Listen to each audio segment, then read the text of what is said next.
You have been looking incredibly exhausted lately. Perhaps it is time to let me handle the estate management, my husband Victor suggested smoothly, swirling the red wine in his crystal glass. You need to focus on your health, not on the overwhelming stress of your grandfather's properties.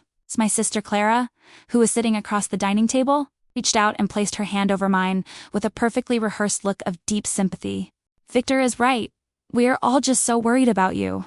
You have been so forgetful, so distant. It is perfectly fine to step back and let the family support you. Victor has the business acumen to keep the legacy secure. I did not pull my hand away. I did not raise my voice, and I certainly did not defend my mental capacity to them. I simply smiled, a thin, polite expression that did not reach my eyes, and thanked them for their overwhelming concern. They were building a narrative, carefully laying the groundwork for a massive social coup. My grandfather is the patriarch of a sprawling, highly lucrative family trust, and the crown jewel of that trust is a sprawling historic estate that has been in our bloodline for 4 generations. As the eldest granddaughter, I was the designated primary trustee. Victor and Clara wanted that power, that prestige, and the endless wealth associated with it. They were trying to paint me as fragile and incompetent so they could convince my grandfather to rewrite the succession documents in their favor. What Victor and Clara did not know was that I was already entirely aware of their true motivation, because I possessed a piece of absolute, irrefutable knowledge that would completely obliterate their lives. 6 months prior, during the holiday season, I thought it would be a charming idea to purchase premium, highly detailed ancestry and health DNA kits for the entire extended family. It was meant to be a fun project to trace our lineage for the family archives. Because I was the one who purchased and registered the kits, the master digital portal was linked directly to my secure email address. The results had trickled in over the weeks, providing fascinating maps of our European heritage. But when the results for Clara's 3-year-old son, Oliver, uploaded into the system, the platform automatically generated an immediate family match. The system did not match Oliver to Clara's husband Thomas, a man who adored the boy and worked tirelessly to provide for his family. The system showed that Oliver shared exactly 50% of his genetic material with my husband Victor. I had sat in my home office staring at the glowing screen for hours, letting the sheer, horrifying magnitude of the betrayal wash over me. My husband and my sister had not just engaged in a fleeting secret affair. They had produced a child, passed him off as the legitimate son of another man, and carried on their lives as if nothing had happened. They sat at my dining table, drank my wine, and smiled at me while harboring the most grotesque family secret imaginable. I did not confront them. When you are dealing with narcissists who believe they are the smartest people in the room, a private argument is completely useless. They will deny, they will gaslight, and they will twist the narrative to make you look like a paranoid, jealous monster. I knew that if I simply accused them without an audience, they would rush to my grandfather, claim I had finally lost my mind, claim my accusation as the ultimate proof of my instability. Instead, I became the perfect, accommodating wife and the loving sister. I let them believe their subtle manipulation was working. I even started purposefully misplacing minor household items and complaining about tension headaches, feeding their delusion that I was slowly breaking down under the pressure of the estate. All the while, I was meticulously preparing for the annual Founders' Day banquet, the most important social event in our family's calendar. The banquet is held in the grand ballroom of the main estate. It is the one night of the year where my grandfather demands the attendance of every single aunt, uncle, cousin, and prominent family associate. It is a night of speeches, legacy planning, and the reinforcement of the family hierarchy. Victor and Clara had been hinting for weeks that Victor intended to make a significant proposal to the family elders during the dinner. I knew exactly what they were planning.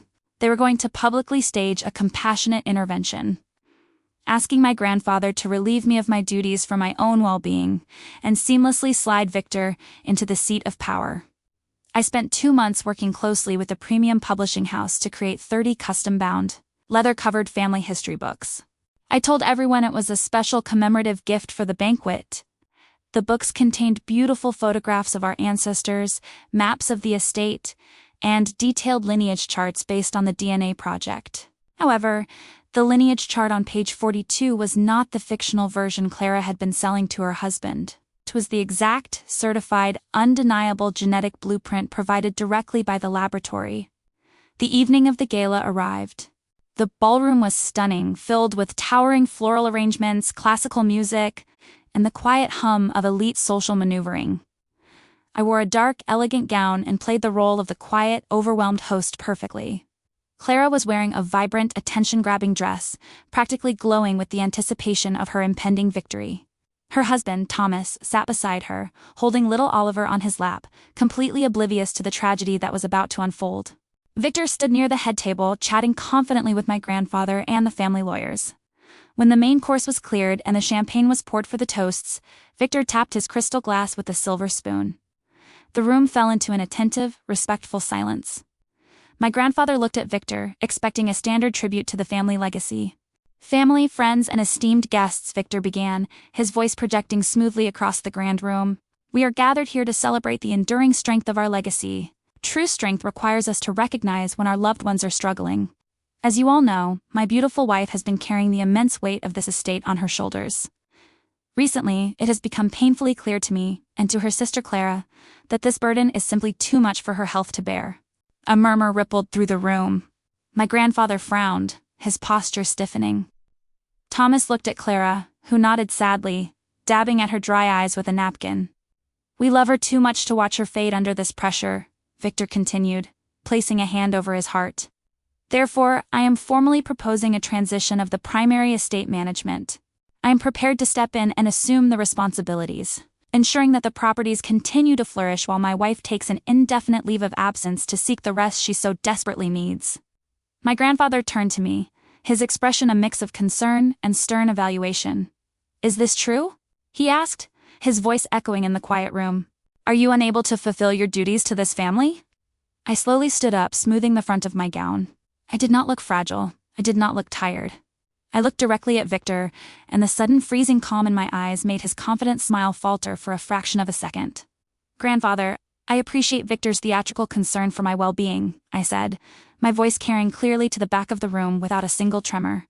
"However, my mind has never been sharper. In fact, I have spent the last several months compiling a very special project to ensure the absolute purity and truth of our family legacy. I believe the best way to address Victor's concerns is to present my gift to the family," I signaled to the catering staff. Within seconds, silver trays bearing the heavy, leather-bound books were distributed to every single adult seated at the massive tables. I handed a copy directly to my grandfather and another to Thomas.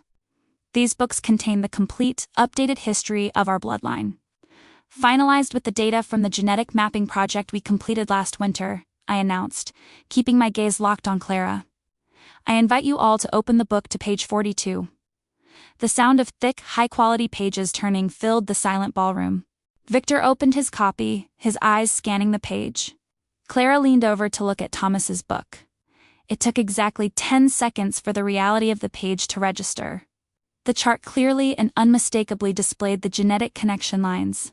A thick, solid line connected Victor directly to Oliver. Thomas stopped breathing. He stared at the page, the color draining completely from his face, leaving him looking like carved marble. He traced the line with his finger, his hand beginning to shake violently. He slowly turned his head to look at Clara. "What is this?" Thomas whispered, his voice cracking the silence like a thunderclap. "Clara, what does this mean?" Clara's artificial composure shattered into a million pieces. She dropped her napkin, her face turning an ashen, sickly gray. "It is a misprint. It is a mistake with the printing company," she stammered, looking frantically around the room. "Thomas, you have to believe me. It is a clerical error." "It is not an error," I stated, my voice cutting through her panic like a blade. "That is a certified, laboratory-confirmed genetic profile. Victor and Clara have been carrying on a hidden affair for years. Victor is Oliver's biological father. They were not trying to take over the estate to protect my health.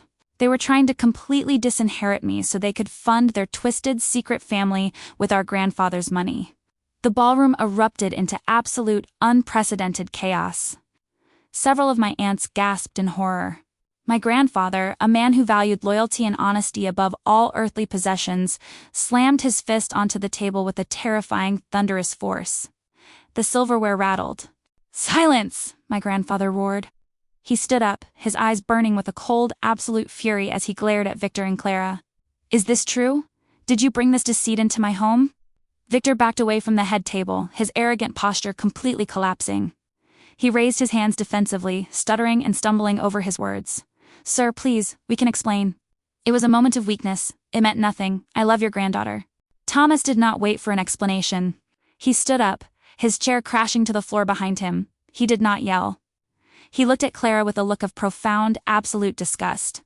He gently picked up little Oliver, who was looking around in confusion, and turned his back on his wife. "I will be contacting my attorney in the morning," Thomas said to Clara, his voice dead and hollow. He walked straight out of the ballroom without looking back. Clara let out a pathetic, wailing sob and tried to run after him, but my grandfather's voice stopped her in her tracks. "You will not take another step in this house, Clara," my grandfather commanded. "Both of you, get out of my sight. You have disgraced this family, you have betrayed your own blood, and you are no longer welcome on this estate."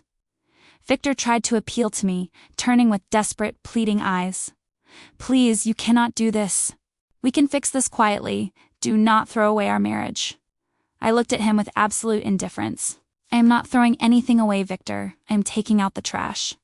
Pack your bags tonight. If you are not gone by sunrise, I will have the estate security remove you by force."